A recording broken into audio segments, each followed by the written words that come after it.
Hello students, आज हम balance of payment को करेक्ट करने के मेजर्स के बारे में डिस्कस करेंगे कि किन टूल्स के कारण हम बैलेंस ऑफ पेमेंट को करेक्ट कर सकते हैं, जो उसके अंदर डिसइक्विलिब्रियम है उसको हम सही कर सकते हैं। सबसे पहले एक्सपोर्ट प्रमोशन। एक्सपोर्ट प्रमोशन जैसे हम बैलेंस ऑफ ट्रेड को करेक्ट करने के हमने मेज़र पढ़े थे, एज इट इज़ रहेंगे, ज़्यादा चेंजेस नहीं आएगा इनमें। एक्सपोर्ट को प्रमोट करना, एक्सपोर्ट प्रमोशन करने से क्या होगा, हमारा फॉरेन एक्सचेंज रिज़र्व है वो इंक्रीज़ होगा, और फॉरेन एक्सचेंज रिज़र्व इंक्रीज़ होगा तो बैलेंस ऑफ पेमेंट भी बैलेंस में आएगा। अब एक्सपोर्ट प्रमोशन किन किन रीज़न से हो सकता है, कैसे हम कर सकते हैं, उनके क्या स्टेप है। सबसे पहला है कि हम अपने प्रोडक्शन कॉस्ट है उसको कम कर दें। फिर है हम अपने गुड्स की क्वालिटी है उसको इम्प्रूव कर दें। एक्सपोर्ट ड्यूटीज़ जो भी लग रही हैं उनको कम कर दें, यानी जो माल हम यहाँ से भेज रहे हैं उसके अंदर जो भी टैक्स लग रहा है उनको कम करें। और जो हमारी एक्सपोर्ट ओरिएंटेड यूनिट्स है या स्पेशल इकोनॉमिक जोन है, सेज जिनको बोलते हैं हम, उसके इकोनॉमिक असिस्टेंस प्रोवाइड करना, उनके लिए रॉ मटेरियल का अरेंजमेंट प्रायोरिटी बेसिस पे करना। तो ये हमारे एक्सपोर्ट प्रमोशन के तरीके हैं जिनके कारण हम क्या कर सकते हैं, अपने एक्सपोर्ट को बढ़ा सकते हैं, या हम अपने जो भी प्रोडक्ट है उनकी पब्लिसिटी करें फॉरेन कंट्रीज़ में एक्सपोर्ट प्रमोशन के लिए। तो इन रीज़न से हमारा फॉरेन एक्सचेंज रिजर्व इंक्रीज़ हो सकता है, यानी हमारे एक्सपोर्ट इंक्रीज़ हो जाएंगे। सेकेंड है हमारा इंपोर्ट कंट्रोल। इंपोर्ट कंट्रोल भी एक इफ़ेक्टिव मेजर्स है अनफेवरेबल बैलेंस ऑफ पेमेंट को करेक्ट करने का। इंपोर्ट को हम कंट्रोल बैन तो नहीं कर सकते, कंट्रोल कर सकते हैं, जैसे इंपोर्ट ड्यूटीज़ बढ़ा के, कोटा फिक्स करके कि एक आइटम की इतना ही लिमिट है, इससे ज़्यादा हम इंपोर्ट नहीं करेंगे। इंपोर्ट की क्रेडिट फैसिलिटीज़ है उसको थोड़ा कम कर दें हम, या अपने देश में स्वदेशी की कॉन्सेप्ट है उसका हम पब्लिसिटी करें, जिससे लोग क्या है कि डोमेस्टिक प्रोडक्ट का ही यूज़ करेंगे। तो इन रीज़न से हम इंपोर्ट कंट्रोल कर सकते हैं, और अननेसेसरी जो भी चीज़ें जो हम इंपोर्ट कर रहे हैं उसको धीरे धीरे हम कम करें। तो ये सारे हमारे रीज़न हैं इंपोर्ट कंट्रोल किस कारण हम कर सकते हैं। Encourage import substitution. Import substitution है उसको इनकरेज करना। जो प्रोडक्ट हम सबसे ज़्यादा फ़ॉरेन से इंपोर्ट कर रहे हैं उस प्रोडक्ट को हम अपने डोमेस्टिक मार्केट में ही डेवलप करें। अब डोमेस्टिक मार्केट में वो प्रोडक्ट हमारा आ जाएगा तो धीरे धीरे वो प्रोडक्ट हम इंपोर्ट करना बंद कर देंगे, जिसके कारण कि हमारा जो फॉरेन एक्सचेंज रिजर्व है जो बाहर जा रहा था वो धीरे धीरे बाहर यहीं रह जाएगा, जिससे क्या है कि हमारा बैलेंस ऑफ पेमेंट करेक्ट होने लग जाएगा, क्योंकि हमारे इंपोर्ट कम हो जाएंगे। अब इंपोर्ट सब्स्टिट्यूशन के लिए हमें क्या चाहिए कि हमारे पास थोड़ी टेक्नोलॉजी होनी चाहिए, टेक्नोलॉजी एडवांसमेंट हमारे पास होना चाहिए, और कैपिटल भी उसके लिए हमें लगेगी।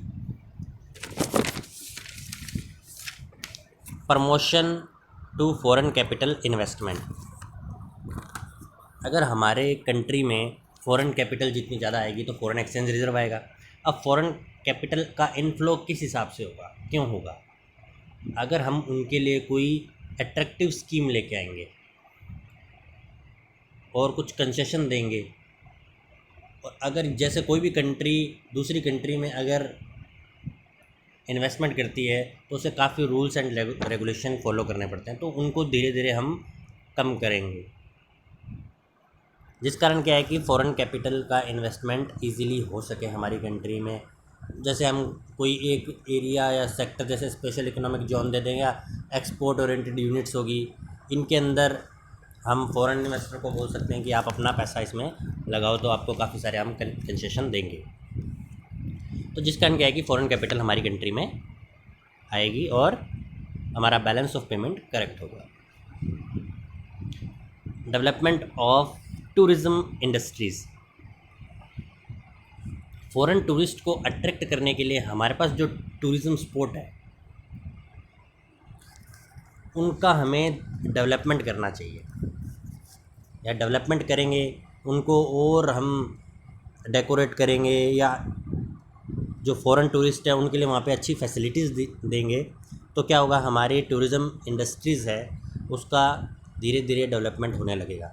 कोई भी टूरिस्ट आएगा उसे अच्छा लगेगा, वो 2 जनों को और बोलेगा, 2 टूरिस्ट को और बोलेगा, तो बाकी फॉरेन टूरिस्ट हैं वो भी हमारी कंट्री में आने लगेंगे। ये कैसे होगा, अगर हम उन्हें अच्छी फैसिलिटी देंगे। फिर है हमारा अरेंजिंग फॉरेन लोन्स। अगर हमारा बैलेंस ऑफ पेमेंट डिसइक्विलिब्रियम में जाता है तो शॉर्ट टर्म के लिए हमें इंटरनेशनल मॉनेटरी फंड IMF से शॉर्ट टर्म लोन हमें असिस्टेंस मिल जाएगा। नहीं तो फिर हमें क्या है कि दूसरी कंट्री से भी पैसा अरेंज करना पड़ेगा।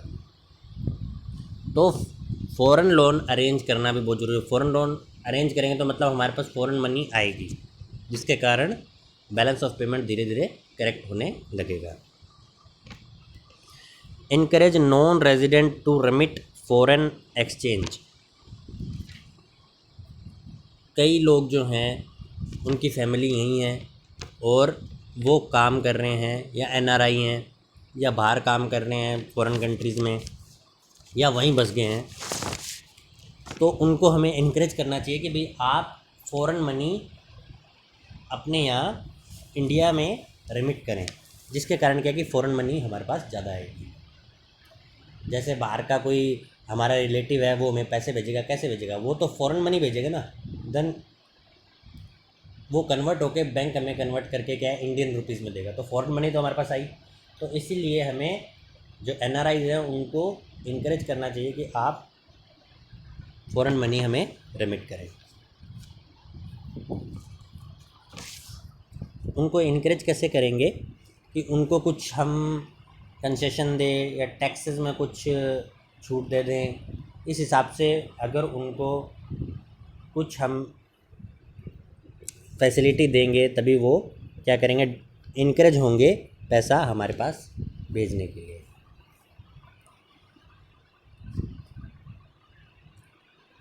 पोस्टपोन ऑफ डेप्ट पेमेंट। जो हमें डेप्ट देना, जैसे जो भी हमने लोन लिए उसको बाद में रीपे तो करना पड़ेगा ना, तो हमें उनको डिले करना चाहिए जब तक हमारा बैलेंस ऑफ पेमेंट क्या है, डिसइक्विलिब्रियम में है। जैसे ही वो इक्विलिब्रियम में आ जाए या हमारे पास फ़ॉरेन करेंसी की एक्सेस हो जाए तो हमें तब तक उस डेट पेमेंट को पोस्टपोन करना चाहिए। जैसे ही हमारे पास फ़ॉरेन करेंसी एक्सेस हुई देन हम उसे रीपे कर देंगे। एक और इसका अच्छा एग्जांपल है नॉन मॉनेटरी मेजर्स में, जो हमारी ब्लैक मनी है, जो फॉरेन कंट्रीज़ में इंडिया की ब्लैक मनी है उसे वापस लाना। ये सबसे मुश्किल काम है, लेकिन बैलेंस ऑफ पेमेंट को करेक्ट करने का अच्छा मेज़र है, बट ये अभी पॉसिबल नहीं है। ये हमारे नॉन मॉनेटरी मेजर्स हैं। मॉनेटरी मेजर्स हम नेक्स्ट में करेंगे और डिवैल्यूएशन का मीनिंग हम देखेंगे क्या होता है अच्छे से।